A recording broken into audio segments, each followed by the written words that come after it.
আলোকিত হওয়া এক জিনিস আর সুন্দর হওয়া ঠিক কি ঠিক না?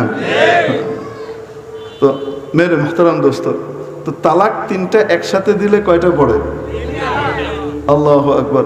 এটা তো ইমাম বুখারীর দাদা ওস্তাদের দাদা ওস্তাদও জানতেন।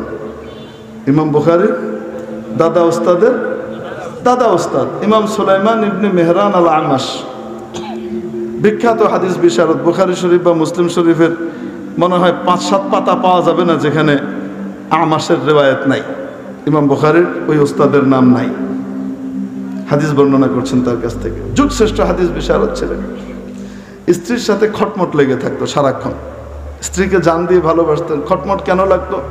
জ্ঞান তাপস মানুষ, সারাদিন জ্ঞানের ভিতরে ডুবে থাকে। ছাত্র পড়ানোর ভিতরে ডুবে থাকে। বিবিকে যে সময় দিবে, এই সময় দেওয়ার মতো ওনার কাছে কি নাই? ফুরসত নাই। আর পৃথিবীর বেগম সাহেবারা তাদের স্বামীদের কাছ থেকে একটা জিনিসই চায়, সেটা হলো সারাক্ষণ আমার কোলে বয়ে থাকবো। তুমি যাই হোক না কেন, সারাক্ষণ কোলে বয়ে থাকতে হবে। আচ্ছা, আবার যদি আবার সারাক্ষণ বাড়িতে থাকে তাইলেও আবার বিপদ। মানে এটা যদি আপনি পুরা করতে চান, যাতে আপনি সারাদিন বাড়িতেই আছেন, বাইরে যান না, কিছুক্ষণ পরে দেখবেন ঝামটা শুরু হয়ে গেছে। কি এক মানুষ বাইতে বয়ে থাকে সারাদিন, বাইরে যায় না, কি এর মানুষ? কোনো কামের না কামের কবো কি কবো না? আপনি বাইরে কাম করতে যাবেন, তাহলেও আপনি সময় দেন নাই। আমাকে তুমি সময় দিলে না, তুমি এখন আর আমাকে আগের মতো গুরুত্ব দাও না, ভালোবাসো না। বুঝতে পারছি তোমার চোখ এখন অন্যদিকে চলে গেছে, মনে হয় কি জানি মনের ভিতরে ঢুকছে। তোমার তখন বাহির ভাল লাগে, ভিতর ভাল লাগে না। ওয়াজ নসিহত কিন্তু করিব আলেম হোক জালেম হোক সবাইরই এই কথা শোনা লাগবে কম বেশ। কেউ আপনি কেউ শুনবে, কেউ তুমি কেউ শুনবে, ঠিক কি ঠিক না? হ্যাঁ, এটা মনে রাখবেন। আবার যদি আপনি সারাদিন না, ঠিক আছে তোমাকে সময় দেবো, আমি এখানেই থাকবো, বাসায় বাইরে আর যাবো না, যদি থাকেন, সারা দুনিয়ার মানুষ কাম করছে আকামের মতো বাইতে বেরিয়েছে, কথা হলে মিনসি বাইরে যায় না। তো বিপদ কিন্তু দুই দিকে, উভয় সংকট। এখন ইমাম আমাশের সাথে ওনার স্বামীর, ওনার স্ত্রীর সারাক্ষণ কি লেগে থাকতো? খটমট লেগে থাকতো, সময় দেয় না। এত বড় জ্ঞানী মানুষ, এত সেলিব্রিটির বউ, আমার কোনো লাভ নাই, কারণ আমাকে কি দেয় না? সময় দেয় না। এই হলো। তো যাই হোক, ইমাম আমাশের স্ত্রী খালি বলে আপনি আমার তালাক দিয়ে দেন, কারণ ওই জমানায় তালাক প্রাপ্তাদের বিয়ে বেশি দিন লাগতো না, 1 বছরের ভিতরে আরেক জায়গায় কি হয়ে যেত, বিয়ে হয়ে যেত। আর ইমাম আমাশের স্ত্রী এরকম সিল যার গায়ে আছে, এর তো ইদ্যত পারো আল্লাহ টানাটানি করে মেনশন হয়ে যাবো, এটা তো জানি। এই জন্য সেলিব্রিটির বউ আর সিল তো লেগে গেছে, এখন আপনি আমার তালাক দেন। আর উনি জানের চাইতে বেশি ভালোবাসে বউরে, তালাক দেওয়ার প্রশ্নই আসে না। এখন একদিন কি ঘটনা ঘটছে, ইমাম আমাশ বাহির থেকে আইছেন, মেজাজ খারাপ, আর বেগম সাহেবা করে বয়ে দিছে।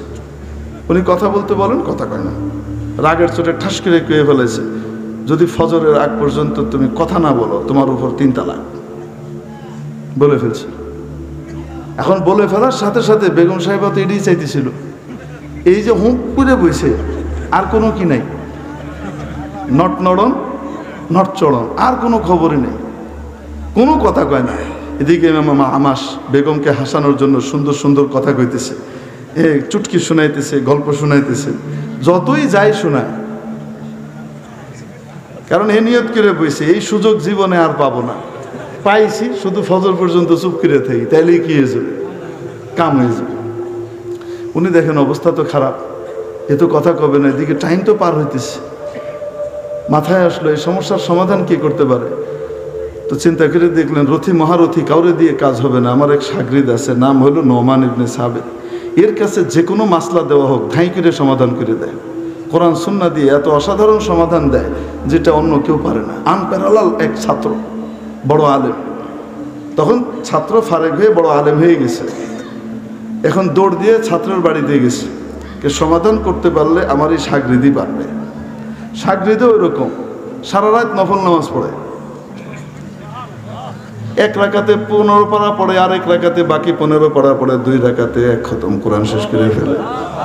এরকম এক শাগরিদ দরজা ধাক্কে ওস্তাদের আওয়াজ শুনে শাগরিদ তাড়াতাড়ি নামাজ শেষ করে দরজা খুলছেন। হযরত এত রাত্রে কি খেদমত, আসেন ভিতরে আসেন। কে ভিতরে আসবো না, সমস্যা হয়ে গেছে। কি হয়েছে? কে আমার বেগম সাহেবা তো আমি তারে কুয়ে ফেলাইছি, এখন তালাক তো পড়ে যাবো সকালের পর্যন্ত যদি কথা না কয়। হে তো কথা কইতেছে না, এর কিভাবে কথা বলাই, তালাক তো পড়ে যাবে। সকাল হয়ে গেলে, ফজর হয়ে গেলে তালাক তো পড়ে যাবে চুপ করে থাকলে।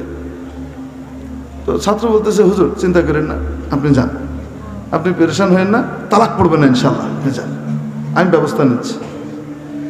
উস্তাদ এসে নিশ্চিন্তে বসে আছেন। ছাত্রের উপরে এমন অগাধ আস্থা আর ভরসা যে ছাত্র যে কোনো কঠিন থেকে কঠিন মাসআলার সমাধান মুহূর্তের ভিতরে করে ফেলে। এখন বসে আছেন, রাত যত যায় হুজুরের প্যালপিটেশন তত আস্তে আস্তে কি হইতেছে, বাড়তেছে। কি ব্যবস্থা নিবে? ব্যবস্থা তো নিবি, কিন্তু লিয়াত মাইন্না কলবি কইলেও তো না, আস্থা তো আছে। হায় হায়, ফজরের আজান হয়ে গেছে। আজান হওয়ার সাথে সাথে বেগম সাহেবা একদম আলহামদুলিল্লাহ আলহামদুলিল্লাহিল্লাযী আনকাযানি ওয়া আফানি মিন হাযার রাজুলিল ইয়াবিসিল খাশিন, এই শুষ্ক খসখসে রসকসীন মানুষের হাত থেকে আল্লাহ আমাকে নাজাত দিয়েছে, আমি আল্লাহর প্রশংসা করতেছি, মুক্তি পাইলাম।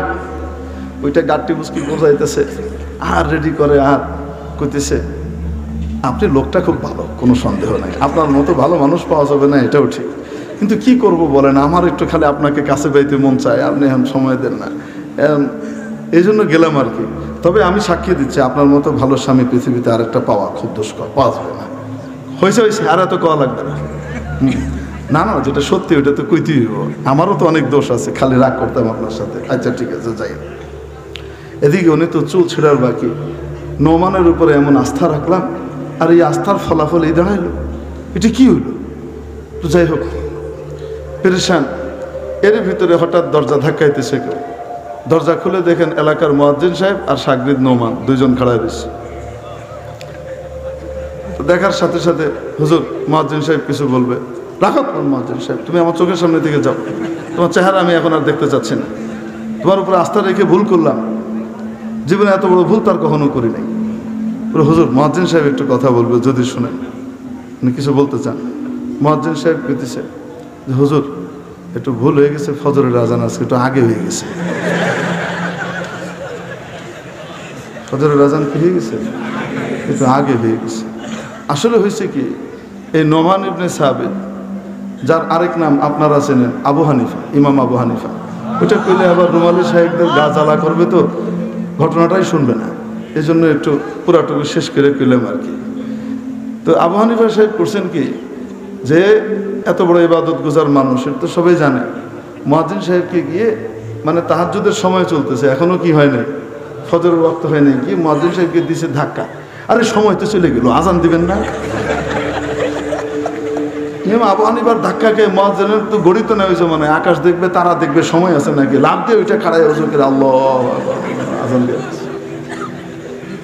আজান টাজান দেওয়ার পরে কইতেছে একটা কাম হয়েছে মুয়াজ্জিন সাহেব, আজান কিন্তু আবার দিতে হইব, এটা কিন্তু ফজরের ওয়াক্ত হয়নি, টাইম যাইতেছিল গা, মানে হলো আমার হুজুরের টাইম যাইতেছে গা, আমি তো তোমার কই নাই যে আমাদের সময় যাইতেছে গা, সময় তো দিল গা, চলো এখন হুজুরের কাছে গিয়ে কইতে হইব। এখন যে যখন বলছে, এখন বলেন বিয়ে বাতিল হয়েছে না বিয়ে আছে? তালাক হয়েছে? কেন? ফজর পর্যন্ত চুপ তো থাকতে পারে নাই, ঠিক কি ঠিক না? এই হলো ইমাম আবু হানিফা। তো ইমাম আবু হানিফা কেমন? বিজ্ঞানের ক্ষেত্রে যেমন নিউটন, বিজ্ঞানে যেমন আইনস্টাইন, পৃথিবী ভর্তি বিজ্ঞানী তৈরি হইতেছে, ঠিক কি ঠিক না? কিন্তু একটা আইনস্টাইন তৈরি করা যায় নাই, একটা আরেকটা নিউটন তৈরি করা যায় নাই। অবাস্তব না বাস্তব? আল্লাহ তাআলা এক এক ফনে এক এক বিষয়ে এরকম আনপ্যারালাল কিছু মানুষ তৈরি করেন, সুবহানাল্লাহ। তো ফিকহের ক্ষেত্রে, ইজতিহাদের ক্ষেত্রে এরকম আনপ্যারালাল যে কয়জন ব্যক্তিকে আল্লাহ তৈরি করছিলেন, তাদের ভিতরে একজন ছিলেন ইমাম আবু হানিফা। এই সারা পৃথিবীর সমস্ত ফকিহ মুজতাহিদ সব এক পাল্লায় রাখলো, ইমাম আবু হানিফার শাগরিদের সমানও হবে না। আল্লাহু আকবার কবীরা। ইমাম আবু হানিফার মত অনুযায়ী কোরআন সুন্নাহ মানি, কি করি? কোরআন সুন্নাহর ব্যাখ্যাটা ইমাম আবু হানিফার কাছ থেকে কি নেই আমরা? বলেন তো দেখি, এটার জন্য কি আমরা লজ্জিত না গর্বিত? আসতে বলেন। এখন বলেন, ইমাম আবু হানিফারও ওস্তাদ, যিনি ইমাম বুখারীর দাদা ওস্তাদের দাদা ওস্তাদের দাদা ওস্তাদ, সেই ইমাম আমাশও জানেন যে 3 তালাক এক লগে মারলে কয়টাই পড়ে? আরে কয় না কেন? এই জন্যই তো অস্থির হয়ে গেছে। যদি তুমি কথা না কও তাহলে তোমার উপরে কি 3 তালাক। এখন 3 তালাক দিলে যে কয় তালাক পড়ে? এই জন্য বলছিলাম আলাদা আলাদা 3টা বউ করলে 3টা বউ, আর একসাথে 3 জনকে বিয়ে করলে 3 বউ মিললে 1 বউ। এ ধরনের কথাবার্তা কেউ যদি কয় তো সে বুদ্ধিমান না, পাবনায় পাঠানো দরকার। আল্লাহ তাআলা আমাদেরকে বাঁচবার তৌফিক দান করেন। তো বলতেছিলাম সবচেয়ে সুন্দর সৃষ্টি করেছেন আল্লাহ তাআলা কাদেরকে? তো এই মানুষকে কোনো কাজের জন্য বানান নাই, অকাজে বানিয়েছেন। সেই কাজের নাম কার? গোলামি। মানুষ যদি আল্লাহর গোলামি করে তাহলে সে কাজের, তার সম্মান আসমানের উপরে চলে যায়। আর যদি সে আল্লাহর গোলামি না করে, সে যত কিছুই করুক না কেন আসলে অকাজের। আসলে কি? আর অকাজের জিনিস ওই ময়লার ডাস্টবিনে ফেলা হয়, আল্লাহর ডাস্টবিন জাহান্নামে তাদেরকে ফেলা হবে। ঠিক কি ঠিক না? দুনিয়াতেও অশান্তি দেওয়া হবে, আখিরাতেও অশান্তির চিরস্থায়ী জায়গার ভিতরে আল্লাহ ফেলে দেবেন। মেরে মুহতারাম দোস্ত, এজন্য আমাদের সন্তানদেরকে কাজের মানুষ বানানোর দরকার আছে না নাই? কাজের মানুষ বানাইতে হলে কার গোলামি শেখাতে হবে? আল্লাহর গোলামি শেখানোর প্রতিষ্ঠান আর জায়গা হলো অন্যান্য প্রতিষ্ঠান না মাদ্রাসা? আসতে বলেন। তাহলে মাদ্রাসাগুলা হলো কাজের মানুষ তৈরির কারখানা। গোটা মাধবদী, বাবুরঘাট, এই পুরো অঞ্চল তো কারখানা আর কারখানা, শিল্প কারখানায় ভর্তি। ঠিক কিনা? এই অঞ্চলটা তো কাজের মানুষ তৈরির কারখানার নাম হলো, আসতে বলেন, আরো আসতে বলেন। তো এই মাদ্রাসা কি বন্ধ হবে না টিকবে? বন্ধ হবে না চলবে? মাদ্রাসা চলবার জন্য যা যা রসদ পানি দেওয়া দরকার হয় সবকিছু দেবার জন্য কে কে রাজি আছে? হাত উঠাই দেখি। আল্লাহ কবুল করেন, হাত নামাই। এটা যে সত্যি করে বলছেন, দিল থেকে বলছেন, সুলতানুল ওয়াইজিন সাহেব বয়ানের শেষে কিন্তু আবার অঙ্গীকার নেবেন, ফাইনাল কাজ করবেন, তখন প্রমাণ দিতে হবে। ঠিক আছে তো ইনশাল্লাহ? ছোট নোটটা দিব না বড় নোটটা দিব? ছিঁড়া ফাড়াটা দিব না সবচেয়ে ভালোটা দিব? আসতে বলেন না কেন? হ্যাঁ হ্যাঁ, নোট দেন আর না দেন, আপনার বাচ্চাটাকে মাদ্রাসায় দিন না, এটা আপনার দরকার। আচ্ছা ঠিক আছে, তার আগে একটু কথা বলিনি। 1 দিলে আল্লাহ বলছেন কমপক্ষে 10 দিই। হযরত আব্দুর রহমান ইবনে আউফ রাদিয়াল্লাহু তাআলা আনহুর বিশাল বাণিজ্য বহর আসছে। এই জমানে ট্রাকে করে আসে না, ওই জমানে ট্রাকের মধ্যে উট, এত উট এসছে গোটা মদিনা শরীফ ভরে গেছে। আর চারিদিকে মানুষের ভিতরে গুঞ্জন চলতেছে, আব্দুর রহমান ইবনে আউফের কি পরিমাণ টাকা, সুবহানাল্লাহ। আমাদের কয় না সালমান ইবনে রহমান সাহেবের কি টাকা, আল্লাহ হুজুর কয়নি, এরকম কি টাকা, গুঞ্জন চলে। এই গুঞ্জনের আওয়াজ আম্মাজান আয়েশা সিদ্দিকা রাদিয়াল্লাহু আনহার কান পর্যন্ত গেল। উনি ডাকাইলেন আব্দুর রহমান ইবনে আউফ রাদিয়াল্লাহু তাআলা আনহু, ডেকে বললেন, আব্দুর রহমান, এই কবরওয়ালা দুনিয়া থেকে গিয়েছেন তো বেশি দিন হয়নি, এর ভিতরেই তোমাকে দুনিয়া এইভাবে গ্রাস করলো? উনি বললেন, আম্মাজান, এটা তো আমার ব্যবসা বাণিজ্য, এই দুনিয়া আমার দিলে আল্লাহর রহমতে এখনো ঢুকে নাই, এটা আমার বাইরের জিনিস, আমার দিলের ভিতরে দুনিয়াকে আমি ঢুকতে দেই নাই। আমি তো এই দুনিয়া কামাই আল্লাহকে পাবার জন্য, আমি প্রমাণ দিতে পারি আপনাকে, বলে চলে গেলেন। মদিনার পুঁজিপতি আড়তদাররা আসে, এসে বলতেছে, আমরা এত জিনিস কিনবো, আমার এই লাগবে, আমার ওই লাগবে, যে যাই বলে। উনি বলেন বিক্রি হয়ে গেছে, বিক্রি হয়ে গেছে, বিক্রি হয়ে গেছে। সন্ধ্যার সময় মদিনার আড়তদার আর পুঁজিপতিরা সব একত্রিত হয়ে আলোচনা করে, তুমি কিনছো না, তুমি কিনছো না, তো কে কিনলো? আমরা কেউ কিনি নাই তো, মদিনার এত মাল আব্দুর রহমানের কে কিনলো? সবাই মিলে গেছে। যে বলে, ইবনে আউফ, আপনি কার কাছে বিক্রি করছেন? করছি একজনের কাছে। আচ্ছা, যদি আপনি বেশি দাম চান আমরা বেশি দিব বলেন। উনি বললেন, কতটুক দিবা? তারা বলল যে যা দাম তার ডবল দিতে রাজি আছি আমরা।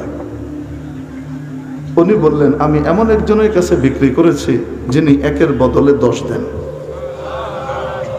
ঢেড়া পিটিয়ে ঘোষণা করিয়ে দিলেন, এলান করে দিলেন, যার যা লাগে এখান থেকে নিয়ে যাও, ধনীরা নিলে হাদিয়া, গরিবরা নিলেও হাদিয়া, যার মন চায় যা মন চায় নিয়ে যাও।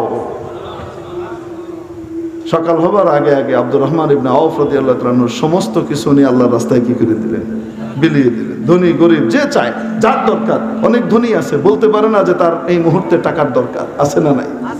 অনেক ধনী আছে, সে এমন দারিদ্র্যের ভিতরে সময় কাটাচ্ছে, মান সম্মানের ভয়ে বলতে পারে না যে আমি বড় অভাবের ভিতরে আছি, অথচ সে জাকাত নেওয়ার উপযুক্ত আছে না নাই? এই জন্য উনি অবারিত করে দিলেন, যে যা মন চাই নিয়ে যাও, সব নিয়ে চলে গেল। এই হলো দুনিয়া দিয়ে ওনারা কি করেছেন? জান্নাত কামিয়েছেন। কি কিনেছেন? আরবের এক যুবকের সাথে আমার দেখা হয়েছিল গাড়িতে চলতে চলতে। দুই যুবক, তারা জেদ্দা থেকে আমাকে লিফট দিছে মক্কা মুকাররমা পর্যন্ত। খুব সুন্দর দুই যুবক। এটা 2007-এর ঘটনা, 7-এর দিকের ঘটনা।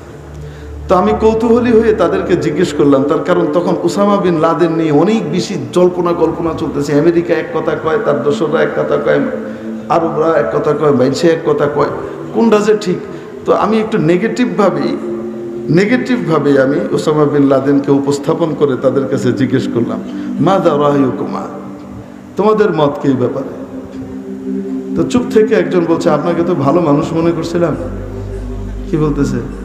আপনাকে তো ভালো মানুষ মনে করছিলাম, মুতাওয়া ইয়াল্লাহ আনতা মুতাওয়া, মানে আপনাকে হুজুর মনে করলাম, এই জন্য গাড়িতে উঠাইলাম। আরও তো লোক ছিল, কাউকে তো উঠাই নাই। কিন্তু আপনি যে কথাগুলো বলতেছেন, আমি তো ওসামা বিন লাদেনের ব্যাপারে একটু নেগেটিভভাবে আমেরিকার মতো করে কইতেছি আর কি, বুঝলেন না? বিবিসি সিএনএনের মতো করে বলতেছি, সময় অসময়ের মতো করে বলতেছি আর কি। তো এটাতে সে আমাকে বলতেছে, আপনাকে তো মুতাওয়া লাগে, কিন্তু আপনার কথাবার্তা তো ঢকের না, ঠিক মতো হচ্ছে না। তো আমি বললাম, না, আমার মত যদি ভুল হয় তো তোমরা বলো, তোমাদের কি মত বলো। তো সে যুবক বলতেছে, ইন্নাহু রাজুলুন বাআদ দুনিয়া বিল আখিরাহ, এ হলো এমন একজন মানুষ যে দুনিয়াকে বিক্রি করে দিছে আখিরাতের বিনিময়ে। আমি খুব অবাক হলাম। এই যুবকদের দাড়িও কিন্তু নাই। যে যুবক দুজন বলতেছে, এদের কি নাই? দাড়িও নাই, এবং এরা বিবাহিত, যাচ্ছে। আমি আর কোনো মন্তব্য করলাম না। তো দুনিয়ার বিনিময়ে কি কিনতে হয়? আসতে বলেন, আখিরাত। হযরত আলী রাদিয়াল্লাহু তাআলা আনহু বাজারে যাবেন, ফাতেমাকে জিজ্ঞেস করলেন, তোমার জন্য কি জানবো বলো। উনি বললেন, না, কিছু দরকার নাই। না, তোমার কিছু মন চাইলে বলো। বারবার পিড়াপিড়ির পরে বললেন, একটা আনার এনেন পারলে, বেদানা। হযরত আলী রাদিয়াল্লাহু তাআলা আনহু আনার একটা বাজারে পেলেন, নিয়ে নিলেন। সারাদিন কাজ করে নিয়ে নিয়েছেন। ওই সময় তো আর কোল্ড স্টোরেজের মতো না যে সারাদিন রাত কি পাওয়া যায়, জিনিস পাওয়া যায়, ফরমালিন দিয়ে রাখা হয়, ওরকম তো না। তো যাই হোক, কিনে ফেলে উনি এসছেন বাড়িতে আসার পথে এক লোকের সাথে দেখা হওয়ার পরে সে লোক বলছে, আমি খুব ক্ষুধার্ত, আমাকে একটু সাহায্য করেন, কিছু খেতে দেন যদি আপনার কাছে খাবার কিছু থাকে। হযরত আলী রাদিয়াল্লাহু তাআলা আনহু আনারটা বের করে দিয়ে দিলেন। মনটা খারাপ, স্ত্রীর মনের চাহিদাটা জায়েজ চাহিদা, এটা আমি পুরা করতে পারলাম না। জীবনে কখনো চাই নাই, আজকে আমিই বললাম, আমার পিড়াপিড়িতে সে বলল, আর সেটাও সামনে নিয়ে দিতে পারলাম না। মনে মনে চিন্তা করছিলেন, ফাতেমার তো এটা হলো আকাঙ্ক্ষা, আর এই ব্যক্তির হলো জরুরত। এই জন্য জরুরতকে মোকাদ্দম করছে, আল্লাহ তাআলাকে খুশি করার জন্য দিয়ে গেছে। বাড়িতে গিয়ে মন খারাপ, মা ফাতেমা জিজ্ঞেস করছেন, মন খারাপ কেন, কি হয়েছে? এই ঘটনা, তোমার মনের চাহিদাটা পুরা করতে পারলাম না। মা ফাতেমা বলছেন, আপনি যদি ওইটা ওনাকে না দিয়ে আমার জন্য নিয়ে আসতেন, তাহলে আমি বেশি ব্যথিত হতাম আর মনে করতাম আমি উপযুক্ত স্বামী পাই নাই। আমি এখন বেশি খুশি এই কারণে, আমার স্বামী দুনিয়ার সবচেয়ে প্রিয় জিনিসের চাইতেও আমার মাওলাকে ভালোবাসে। আমি জানি আপনি আমাকে সবচেয়ে বেশি ভালোবাসেন, আমার চেয়ে বেশি আপনি আল্লাহর ভালোবাসাকে প্রাধান্য দিয়েছেন, এজন্য আমার বুকটা বড় হয়ে গেছে খুশিতে। হযরত আলীর মুখ ঝলমল করতেছে যে ফাতেমা এরকম একটা রিপ্লাই দিছে, কি খুশি। গল্প করছেন, দরজা ধাক্কায় কেউ, কে? খুলে দেখেন হযরত আবু যর গিফারী রাদিয়াল্লাহু আনহু দাঁড়ানো।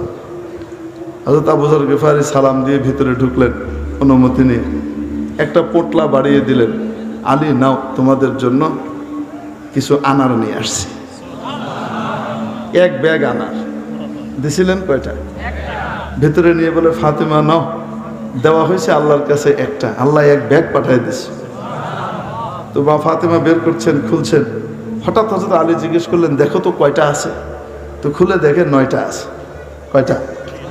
হযরত আলী বললেন, ফাতেমা এটা ভুল ক্রমে আমাদের কাছে আসছে। আল্লাহ বলছেন, মান জা বিল হাসানাতি ফালাহু আশরু আমসালিহা, যে একটা ভালো কাজ করবে তাকে 10টা অনুরূপ দেওয়া হবে। অনুরূপ কয়টা দেওয়া হবে? 10 গুণ দেওয়া হবে। এটা শুধু আখিরাতে না, দুনিয়াতেই। তো আল্লাহ একের বিনিময়ে 10টা পাঠানোর কথা এখানে আসছে কয়টা? বোঝা গেল এটা আমাদের না, এটা অন্য কারো। প্যাকেট করে দিয়ে দিছে, নিয়ে আবার হযরত আবু যর গেফারিকে দিয়ে বলতেছে, নিয়ে যান, এটা তো আমাদের জন্য আপনি আনেন নাই, মনে হয় চক্ষু লজ্জার খাতিরে দিয়ে দিয়েছেন। উনি বলেন, আরে পাগল, আমি তোমাদের জন্য কিনলাম, তুমি বলো তোমাদের জন্য আনি নাই, কেন এমন মনে হলো? উনি এই ঘটনা শুনাইলেন। ঘটনা শোনানোর পরে হযরত আবু যর গিফারী রাদিয়াল্লাহু তাআলা আনহু বলেন, ও আলী, ও আলী ভাই, তোমাদের ঈমান দেখে বড় ঈর্ষা হয়, বড় ঈর্ষা হয়। আল্লাহ তাআলাও ভুল বলেন নাই, তোমাদের ঈমানেও কোনো ভুল নাই, কোনো রকমের খুঁত নাই। আল্লাহ যা বলেছেন ওটাই ঠিক। আরে আমি তো 10টাই কিনেছিলাম, পোটলার ভিতরে জায়গা হয় নাই, জায়গা হয়েছে 9টা, ওইটাই ভরে দিছি। আরেকটা ভুলে গেছি দিতে, এই যে কোঁচের ভিতরে রাখা আছে, এই লোক 10টাই তোমাদের জন্য কিনেছিলাম। তো আল্লাহর কাছে এক দিলে কমপক্ষে কয়টা পাওয়া যায়? আরো আসতে বলেন। আর আল্লাহ তাআলা আরেক আয়াতে কি বলছেন জানেন?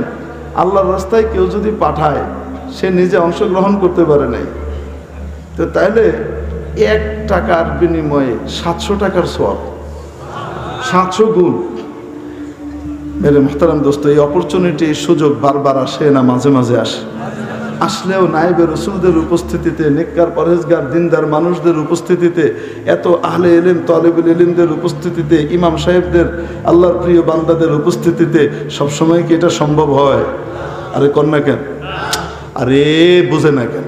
একটা সাধারণ লোক যখন নেতা যায়, তখন তার জন্য থানার ওসি বেশির চেয়ে বেশি দৌড়ায়, হয় না কেন? আর যখন নাকি প্রধানমন্ত্রী যান, তখন কি ওসি যায়? ভিভিআইপি লোক যখন যায়, তখন তো বাপরে বাপ, এলাকার এসপি, এই এলাকার ডিআইজি সব মিলে ফু পা করতে করতে দৌড়ায়, কন্যা কেন? প্রোটোকল দেয়, নিরাপত্তা দেয়। বলেন কি বলেন? ঠিক কি ঠিক না? আরে বোঝে না কেন?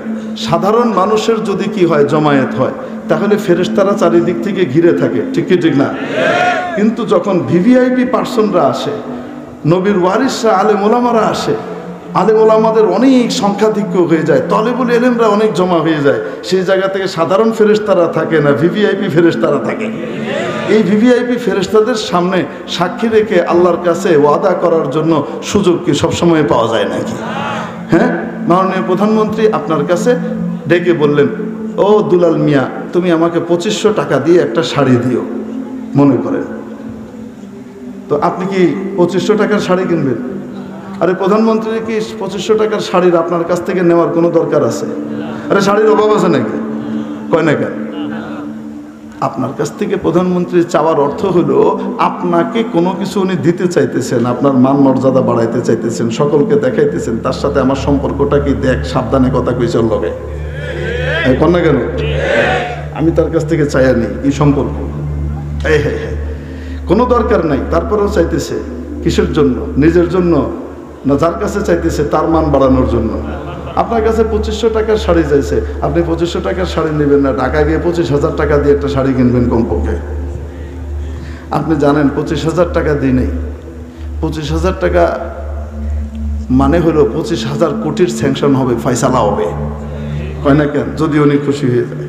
অতএব আল্লাহর কাছে যখন টাকা পাঠাবো, আল্লাহর পথে যখন দিব, তখন ছোটোখাটো ছিঁড়া নোট যেটা আহকামুল হাকিমিন, সব বাদশাহের দিনে বাদশাহী দেন, প্রধানমন্ত্রীদের প্রধানমন্ত্রিত্ব দেন, উনি যখন তার বান্দাদেরকে বলবেন তোমরা আমার রাস্তায় দাও, ওইরকম দেওয়ার সময় কি করব?